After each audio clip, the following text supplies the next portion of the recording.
बिस्मिल्लाहिर्रहमानिर्रहीम। अल्लाह तबारक व तआला के नाम से शुरू जो बड़ा मेहरबान और निहायत रहम करने वाला है। प्यारे दोस्तों, अल्लाह तबारक व तआला ने इस रुए जमीन पर 4 बादशाह ऐसे पैदा फरमाए कि जिनको पूरी रुए जमीन की बादशाहत दी गई और इनको पूरी रुए जमीन की हुक्मरानी और ताकत अता की गई। इन 4 बादशाहों में से 2 बादशाह मुसलमान थे। नंबर 1 हजरत जुल्करनैन अलैहिस्सलाम और नंबर 2 हजरत सुलेमान अलैहिस्सलाम, और 2 बादशाह काफिर थे। नंबर 1 नमरूद और नंबर 2 बख्त नसर। यार दोस्तों, नमरूद वो अनोखा बादशाह था कि जिसकी परवरिश अल्लाह तबारक व तआला ने खुद फरमाई। प्यारे दोस्तों, आज की इस वीडियो में हम आपको बताएंगे कि नमरूद कौन था और इसकी पैदाइश किस शर्मनाक तरीके से हुई, और फिर ऐसा क्या हुआ कि अल्लाह तबारक व तआला ने खुद नमरूद की अपनी मखलूक के जरिए परवरिश करवाई, और फिर जब ये बच्चा बड़ा हो गया तो किस तरह अल्लाह तबारक व तआला ने इस बच्चे को पूरी रुए जमीन की हुकूमत अता फरमाई। लेकिन इसके बावजूद किस तरह इस नमरूद ने खुदाई का झूठा दावा किया और अल्लाह तबारक व तआला की जात को जंग के लिए ललकारा, और अल्लाह तबारक व तआला के प्यारे नबी हजरत इब्राहीम अलैहिस्सलाम को आग में डाला। और जब नमरूद ने अल्लाह तबारक व तआला को अपने साथ जंग करने के लिए ललकारा तो किस तरह अल्लाह तबारक व तआला ने नमरूद के साथ जंग की और एक लंगड़े और हकीर मच्छर के जरिए इसको किस तरह इबरतनाक मौत दी और इसको पूरी दुनिया के लिए इबरत का निशान बनाया। प्यारे दोस्तों, इन तमाम तर सवालात के जवाबात कुरान और हदीस की रोशनी में आज की इस वीडियो में हम आपको बताएंगे। लिहाजा आपसे गुजारिश है कि हमारी इस वीडियो को एंड तक जरूर देखिएगा। प्यारे दोस्तों, नमरूद बाबिल का वो हुक्मरान था कि जिसको अल्लाह तबारक व तआला ने 400 साल तक हुकूमत अता की। इसका पूरा नाम नमरूद बिन कनान बिन कौस बिन साम बिन नू था। रिवायात में आता है कि नमरूद एक वलदुज़्ज़िना बच्चा था कि जिसकी माँ ने जीना करवाया था। बाद रिवायात में आता है कि नमरूद की माँ का शौहर एक बादशाह था जो कि नामर्द था। तो नमरूद की माँ ने अपने शौहर के नामर्द होने की वजह से और अपने शौहर के बाद इस बादशाहत के लिए कोई हुक्मरान ना होने की वजह से जीना करवाया, जिससे नमरूद पैदा हुआ। प्यारे दोस्तों, एक मर्तबा अल्लाह तबारक व तआला ने हजरत इजराइल अलैहिस्सलाम से पूछा कि ए इजराइल अलैहिस्सलाम, ये बता कि तूने आज तक इतने लोगों की रूहों को कब्ज किया, क्या कोई ऐसा इंसान भी है कि जिसकी रूह को कब्ज करते हुए तुझे बहुत ज्यादा दुख हुआ हो? तो हजरत इजराइल अलैहिस्सलाम ने अल्लाह तबारक व तआला की बारगाह में अर्ज की कि या रब्बुल आलमीन, तू खूब जानता है कि मैं जिसकी भी रूह कब्ज करता हूँ मेरा दिल खूब दुखता है, लेकिन मैं तेरे हुक्म की नाफरमानी नहीं कर सकता। इसके बाद अल्लाह तबारक व तआला ने इरशाद फरमाया कि ए मलकुल मौत अलैहिस्सलाम, ये बता कि सबसे ज्यादा रूह कब्ज करते हुए तुझे किस पर रहम आया? तो हजरत मलकुल मौत अलैहिस्सलाम ने अर्ज की कि या रब्बुल आलमीन, एक मौत ऐसी है कि जिसको मैं आज तक बुला नहीं पाया। एक मर्तबा मुसाफिरों से भरी हुई एक कश्ती समंदर के अंदर सफर कर रही थी। या रब्बुल आलमीन, तेरा हुक्म हुआ कि मैं इस कश्ती को फना कर दूं, तो मैंने तेरे हुक्म के मुताबिक उस कश्ती को फना कर दिया। या रब्बुल आलमीन, तूने हुक्म दिया कि एक औरत और उसके बच्चे को छोड़कर सब की रूहों को कब्ज कर ले, तो मैंने तेरे हुक्म के मुताबिक उस औरत और उसके बच्चे को छोड़कर सब की रूहों को कब्ज कर लिया। इसके बाद उसकी माँ और उसका बच्चा कश्ती के एक तख्ते पर बाकी रह गया। उस वक्त मैं उस बच्चे और उसकी माँ की जान के बच जाने पर बहुत खुश हुआ, लेकिन फिर तेरा हुक्म हुआ कि उस बच्चे की माँ की रूह को भी कब्ज कर लिया जाए और उस बच्चे को समंदर के अंदर तन्हा बिना माँ के छोड़ दिया जाए। या रब्बुल आलमीन, तू खूब जानता है उस वक्त तेरा ये हुक्म पाते ही मेरा कलेजा कांप गया था, लेकिन मैं तेरे हुक्म की नाफरमानी नहीं कर सकता। मैंने तेरे हुक्म के मुताबिक उसकी माँ की रूह को भी कब्ज कर लिया और उस शीरख्वार बच्चे को समंदर के अंदर तन्हा छोड़ दिया। या रब्बुल आलमीन, इस तरह जब मैंने उस बच्चे की माँ की रूह को कब्ज किया तो मुझे उस पर बहुत रहम आया और उसका दुख मुझे आज तक नहीं भूलता। मलकुल मौत अलैहिस्सलाम की ये बात सुनकर अल्लाह तबारक व तआला ने इरशाद फरमाया कि ए मलकुल मौत अलैहिस्सलाम, क्या तू जानता है कि वो बच्चा कौन है और कहाँ पर है और हमने उस बच्चे की परवरिश कैसे की? तो हजरत मलकुल मौत अलैहिस्सलाम अल्लाह तबारक व तआला की बारगाह में सजदे में गिर गए और अल्लाह तबारक व तआला के हुजूर अर्ज करने लगे कि या रब्बुल आलमीन, तू खूब जानता है। इस पर अल्लाह तबारक व तआला ने इरशाद फरमाया कि ए मलकुल मौत अलैहिस्सलाम, सुन कि जब तूने उस बच्चे की माँ की रूह को कब्ज किया और उस बच्चे को बीच समंदर में तख्ते पर अकेला छोड़ दिया, तो हमने समंदर की लहरों को हुक्म दिया कि इस बच्चे को सही सलामत समंदर के किनारे पर एक जजीरे के पास पहुंचा दो। चुनाचे समंदर की लहरों ने अल्लाह तबारक व तआला के हुक्म के मुताबिक उस बच्चे को सही सलामत एक जजीरे पर पहुंचा दिया। वहाँ उस जजीरे के अंदर अल्लाह तबारक व तआला ने उस बच्चे की परवरिश का खूबसूरत इंतजाम किया। उस बच्चे के लिए एक खूबसूरत बिस्तर बनाया, उसके इर्द गिर्द तरह तरह के फूल उगाए और तरह तरह के परिंदों को हुक्म दिया कि वो उस बच्चे के आस पास आकर रहें और चहचहाएं। और अल्लाह तबारक व तआला ने सूरज को हुक्म दिया कि इस बच्चे पर अपनी तेज धूप ना पड़ने दे और हवा को हुक्म दिया कि इस बच्चे को कोई नुकसान ना पहुंचाए। इसी दौरान वहाँ पर एक भेड़िए ने अपने बच्चों को जन्म दिया तो अल्लाह तबारक व तआला ने उस भेड़िए की ये ड्यूटी लगाई कि वो अपने बच्चों के साथ इस बच्चे को भी दूध पिलाए। अल्लाह तबारक व तआला ने मलकुल मौत अलैहिस्सलाम से फरमाया कि ए मलकुल मौत अलैहिस्सलाम, हमने इस तरह नाज और नखरे के साथ इस बच्चे को पाला यहाँ तक कि उसको एक कांटा भी चुभने न दिया। और फिर जब ये बच्चा परवरिश पाकर बड़ा हुआ तो अल्लाह तबारक व तआला ने इसको पूरी रूए जमीन की हुकूमत अता फरमाई और पूरी दुनिया का बादशाह बनाया। अल्लाह तबारक व तआला ने मलकुल मौत अलैहिस्सलाम से इरशाद फरमाया कि ए मलकुल मौत अलैहिस्सलाम, तुम जानते हो कि वो बच्चा कहाँ पर है? तो मलकुल मौत अलैहिस्सलाम सजदे में गिर पड़े और अल्लाह तबारक व तआला की बारगाह में अर्ज करने लगे कि या रब्बुल आलमीन, तू खूब जानता है। इस पर अल्लाह तबारक व तआला ने इरशाद फरमाया कि ए मलकुल मौत अलैहिस्सलाम, अब वो बच्चा एक बहुत बड़ा बादशाह बन चुका है और उसने मेरी नेमतों को बुलाकर खुदाई का दावा कर दिया है और उसी बच्चे ने मेरे खलील हजरत इब्राहिम अलैहिस्सलाम को आग में डाला है। प्यारे दोस्तों, इस तरह अल्लाह तबारक व तआला ने नमरूद को नाज और नखरे के साथ पाला और उसको पूरी रूए जमीन की बादशाहत अता फरमाई। लेकिन ये नमरूद सरकश और नाफरमान हो गया और इसने खुदाई का झूठा दावा कर दिया और ये लोगों से जबरदस्ती अपनी पूजा करवाया करता और खुद को खुदा कहलवाया करता। नमरूद की हिदायत के लिए अल्लाह तबारक व तआला ने अपने खलील हजरत इब्राहिम अलैहिस्सलाम को मबऊस फरमाया। हजरत इब्राहिम अलैहिस्सलाम ने नमरूद को अल्लाह तबारक व तआला का हुक्म सुनाया और अल्लाह तबारक व तआला की वहदानियत की तरफ बुलाया। लेकिन नमरूद ने हजरत इब्राहिम अलैहिस्सलाम की एक न मानी और उसी तरह सरकशी पर अड़ा रहा और खुद को खुदा कहलवाता रहा और अपनी पूजा करवाता रहा। और जो शख्स नमरूद को खुदा मानने से इनकार करता, ये उस पर जुल्म सितम करता। प्यारे दोस्तों, नमरूदी दौर के अंदर बुत परस्ती इस कदर आम थी कि हर घर में बुतों की पूजा की जाती थी।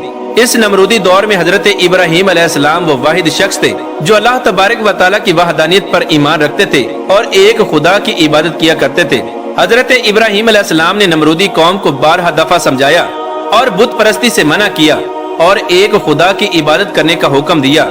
लेकिन ये नमरूदी कौम नमरूद की तरह अपने कुफ्र शिरक से बाज न आई और उसी तरह बुत परस्ती के अंदर मुब्तला रही। एक दिन हजरत इब्राहिम अलैहिस्सलाम ने इनके झूठे खुदाओं को और इनके झूठे बुतों को झूठा साबित करने का इरादा फरमाया और इनके झूठे खुदाओं को झूठा साबित करने का इरादा फरमाया। चुनाचे हजरत इब्राहिम अलैहिस्सलाम ने एक कुल्हाड़ा लिया और इनके बुत खाने में पहुंच गए जहां इनके तमाम बड़े बड़े बुत मौजूद थे। हजरत इब्राहिम अलैहिस्सलाम ने उस कुल्हाड़े की मदद से उस बुत खाने में मौजूद तमाम बुतों को तोड़ दिया और वहां पर मौजूद एक सबसे बड़े बुत को छोड़ दिया और वो कुल्हाड़ा उसी बुत के कंधे पर रख दिया ताकि इन तमाम बुतों के टूटने का इल्जाम इनके बड़े खुदा और इनके बड़े बुत पर लगाया जाए। चुनाचे जब लोग अपने बुत खाने में वापस आए तो उन्होंने अपने तमाम बुतों को टूटा हुआ देखा। उस वक्त तमाम नमरूदी इस बात को समझ गए कि हमारे अंदर सिर्फ एक ही इंसान ऐसा है जो बुतों के खिलाफ बातें करता है और एक खुदा की इबादत करने का हुक्म देता है। चुनाचे तमाम नमरूदियों ने हजरत इब्राहिम अलैहिस्सलाम को अपने पास बुलाया और उनसे पूछने लगे कि हमारे बुतों को किसने तोड़ा है। तो हजरत इब्राहिम अलैहिस्सलाम ने बड़ी ही हिकमत अमली से जवाब देते हुए इरशाद फरमाया कि अपने इस बड़े बुत से पूछो जो तुम्हारा सबसे बड़ा खुदा है, इसी ने तोड़ा होगा। अगर ये तुम्हारा सबसे बड़ा और सच्चा खुदा है तो ये तुम्हें जरूर बताएगा। इस तरह नमरूदी हजरत इब्राहिम अलैहिस्सलाम की ये बात सुनकर लाजवाब हो गए और उनके पास इस बात का कोई जवाब न था।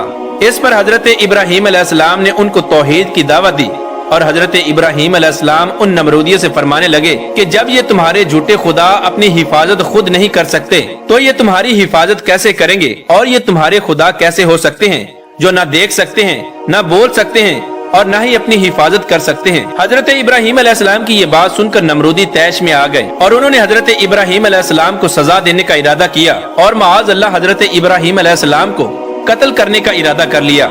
चुनाचे तमाम नमरूदी नमरूद के दरबार में जमा हुए और सारा वाकया नमरूद को सुनाया। नमरूद ये सारा वाकया सुनकर गजबनाक हो गया और गुस्से में आकर कहने लगा कि हकीकी खुदा तो मैं हूँ, वो कौन होता है हमारे बुतों को तोड़ने वाला और मेरे अलावा किसी और खुदा की इबादत करने वाला। चुनाचे नमरूद ने हजरत इब्राहिम अलैहिस्सलाम को ऐसी सजा देने का इरादा किया कि जिसकी तारीख में कोई मिसाल न मिले। चुनाचे नमरूद ने हुक्म दिया कि एक वसी मैदान के अंदर आग जलाई जाए और उस आग के अंदर हजरत इब्राहिम अलैहिस्सलाम को डाल दिया जाए और माअज़ अल्लाह उनको कत्ल कर दिया जाए। चुनाचे नमरूद के हुक्म के मुताबिक ऐसा ही किया गया। एक वसी मैदान के अंदर आग जलाई गई और वो आग इतने वसी मैदान के अंदर जलाई गई थी और वो आग इतनी ज्यादा थी कि उसके शोले आसमानों को छू रहे थे। इस तरह जब वो आग जला दी गई तो हजरत इब्राहिम अलैहिस्सलाम को सजा देने के लिए बुलाया गया और हजरत इब्राहिम अलैहिस्सलाम को दूर से खड़े होकर एक मशीन के जरिए उस आग के अंदर डाल दिया गया। जैसे ही हजरत इब्राहिम अलैहिस्सलाम उस आग में तशरीफ लाए तो अल्लाह तबारक व तआला ने उस आग को हुक्म दिया कि हजरत इब्राहिम अलैहिस्सलाम पर ठंडी और सलामती वाली हो जा। तो वो आग हजरत इब्राहिम अलैहिस्सलाम पर ठंडी और सलामती वाली हो गई। हजरत इब्राहिम अलैहिस्सलाम इरशाद फरमाते हैं कि मैं जितने दिन आग में रहा उतने दिन में अल्लाह तबारक व तआला की खास फजल और रहमत में था, और जितना सुकून मुझे उस आग में मिला इतना सुकून पहले कभी नहीं मिला था। चुनाचे हजरत इब्राहिम अलैहिस्सलाम कई दिन तक उस आग में रहे और बिलाखिर अल्लाह तबारक व तआला के हुक्म से हजरत इब्राहिम अलैहिस्सलाम कुछ दिनों बाद उस आग से जिंदा बाहर आ गए। ये मंजर देखकर तमाम नमरूदी हैरान रह गए, लेकिन इसके बावजूद हजरत इब्राहिम अलैहिस्सलाम ने अल्लाह तबारक व तआला का पैगाम पहुंचाना बंद न किया और आप अलैहिस्सलाम मुसलसल नमरूद को और नमरूदियों को अल्लाह तबारक व तआला का पैगाम पहुंचाते रहे और एक खुदा की इबादत करने का हुक्म देते रहे। चुनाचे बार बार हजरत इब्राहिम अलैहिस्सलाम के दावत हक देने से नमरूद तंग आ गया और बिलाकर तंग आकर नमरूद हजरत इब्राहिम अलैहिस्सलाम से पूछने लगा कि बता तेरा खुदा कौन है। तो हजरत इब्राहिम अलैहिस्सलाम ने इरशाद फरमाया कि मेरा खुदा वो है जो जिंदगी और मौत देता है। हजरत इब्राहिम अलैहिस्सलाम की ये बात सुनकर नमरूद हंसने लगा और हजरत इब्राहिम अलैहिस्सलाम से कहने लगा कि ये कौन सी बड़ी बात है, ये तो मैं भी कर सकता हूँ। इसके बाद नमरूद ने 2 कैदियों को बुलाया जिनको सजाए मौत हो चुकी थी और उन कैदियों को तमाम लोगों के सामने बुलाकर नमरूद ने एक को कत्ल कर दिया और एक को आजाद कर दिया। और इस तरह नमरूद हजरत इब्राहिम अलैहिस्सलाम से कहने लगा कि देखो मैंने एक को जिंदगी दे दी और एक को मौत दे दी। इस तरह नमरूद हजरत इब्राहिम अलैहिस्सलाम के सामने बातिल दलीलें पेश करने लगा। इसके बाद हजरत इब्राहिम अलैहिस्सलाम ने नमरूद के सामने उसकी अकल के मुताबिक दलील दी। हजरत इब्राहिम अलैहिस्सलाम ने इरशाद फरमाया कि मेरा खुदा वो है जो सूरज को मशरिक से तलू करता है और मगरिब में गरूब करता है। अगर तू सच्चा खुदा है तो सूरज को मगरिब से तलू करके दिखा। हजरत इब्राहिम अलैहिस्सलाम की ये बात सुनकर नमरूद लाजवाब हो गया और अपनी पूरी कौम के सामने जलील और रुसवा हो गया। इस तरह जब नमरूद हजरत इब्राहिम अलैहिस्सलाम की बात का जवाब न दे सका तो उस वक्त वो गरूर और तकब्बुर में आकर हजरत इब्राहिम अलैहिस्सलाम से कहने लगा कि अगर तेरा खुदा सच्चा है तो उसको बोल मेरे साथ जंग करे। जैसे ही नमरूद ने ये बकवास की तो हजरत जिब्राइल अलैहिस्सलाम फौरन अल्लाह तबारक व तआला का हुक्म पाकर हजरत इब्राहिम अलैहिस्सलाम की बारगाह में पहुंचे और हजरत इब्राहिम अलैहिस्सलाम की बारगाह में अर्ज करने लगे कि अल्लाह तबारक व तआला का लश्कर जंग के लिए तैयार है। हजरत जिब्राइल अलैहिस्सलाम की ये बात सुनकर हजरत इब्राहिम अलैहिस्सलाम ने नमरूद से कहा कि अल्लाह तबारक व तआला का लश्कर जंग के लिए तैयार है। नमरूद ये बात सुनकर हजरत इब्राहिम अलैहिस्सलाम से कहने लगा कि मुझे 3 दिन की मोहलत दी जाए ताकि मैं जंग की तैयारी कर सकूं। चुनाचे अल्लाह तबारक व तआला के हुक्म के मुताबिक नमरूद को 3 दिन की मोहलत दे दी गई। नमरूद चूँकि पूरी रूए जमीन का बादशाह था, नमरूद ने पूरी रूए जमीन से बड़े बड़े जंगजुओं को इकट्ठा किया और खतरनाक हथियारों को जमा किया। इन 3 दिनों के अंदर जब नमरूद ने पूरी दुनिया से एक बहुत बड़ी फौज को जमा कर लिया और अपनी तैयारी मुकम्मल कर ली तो नमरूद 3 दिनों के बाद हजरत इब्राहिम अलैहिस्सलाम को गरूर और तकब्बुर के साथ ललकारने लगा और हजरत इब्राहिम अलैहिस्सलाम से कहने लगा कि मेरा लश्कर जंग के लिए तैयार है, अपने रब से कहो कि अपना लश्कर भेजे और मेरे साथ जंग करे। चुनाचे जैसे ही नमरूद ने अल्लाह तबारक व तआला की जात को जंग के लिए ललकारा तो हजरत इब्राहिम अलैहिस्सलाम ने अल्लाह तबारक व तआला की बारगाह में दुआ की तो अल्लाह तबारक व तआला ने देखते ही देखते मच्छरों की एक फौज को भेजा जिन मच्छरों की तादाद इतनी ज्यादा थी कि वो पूरे आसमान पर फैल गए, यहाँ तक कि सूरज की रोशनी तक भी दिखाई न देती थी। और वो मच्छर नमरूदी फौज का सारा खून पी गए और सारा गोश्त खा गए। उस वक्त नमरूदी फौज की हर तरफ हड्डियां ही हड्डियां बाकी रह गईं। ये खौफनाक मंजर देखकर नमरूद अपने महल की तरफ भागा और अपनी बीवी के कमरे में छुप गया। इसी दौरान एक लंगड़ा मच्छर नमरूद के महल में दाखिल हुआ। नमरूद उस मच्छर को देखकर अपनी बीवी से कहने लगा कि ये वो मखलूक है कि जिसने मेरी फौज को तबाह बर्बाद कर दिया है। नमरूद अभी ये गुफ्तगू कर ही रहा था कि वो मच्छर नमरूद के नाक में दाखिल हो गया और उसके दिमाग में जाकर बैठ गया और उसके दिमाग को चाटने लगा। जब वो मच्छर नमरूद के दिमाग को चाटता तो नमरूद को इतनी तकलीफ होती कि वो अपने सर को दीवारों पर मारता। इस तरह वो लंगड़ा मच्छर कई दिनों तक नमरूद के दिमाग में रहा और उसके दिमाग को चाटता रहा। नमरूद सर में दर्द की शिद्दत की वजह से अपने सर को दीवारों पर मारता रहता, यहाँ तक कि अल्लाह तबारक व तआला ने खुदाई का दावा करने वाले और अल्लाह तबारक व तआला की जात को जंग के लिए ललकारने वाले नमरूद को इबरतनाक मौत दी और ये नमरूद अपने सर को दीवारों पर मारता मारता हलाक हो गया। इस तरह अल्लाह तबारक व तआला ने पूरी दुनिया पर हुकूमत करने वाले सबसे बड़े बादशाह को एक हकीर اور لنگڑے مچھر کے ہاتھوں قتل کروایا اور اس کو پوری دنیا کے لیے عبرت کا نشان بنا دیا۔ اللہ تبارک و تعالیٰ سے دعا ہے کہ اللہ تبارک و تعالیٰ ہمیں اپنی بارگاہ میں عاجزی اور انکساری کے ساتھ زندگی گزارنے کی توفیق عطا فرمائے اور ہمیں ان تمام تر برائیوں سے بچائے جن برائیوں کے اندر مبتلا ہو کر پہلی قومیں ہلاک ہوئیں اور اللہ تبارک و تعالیٰ کے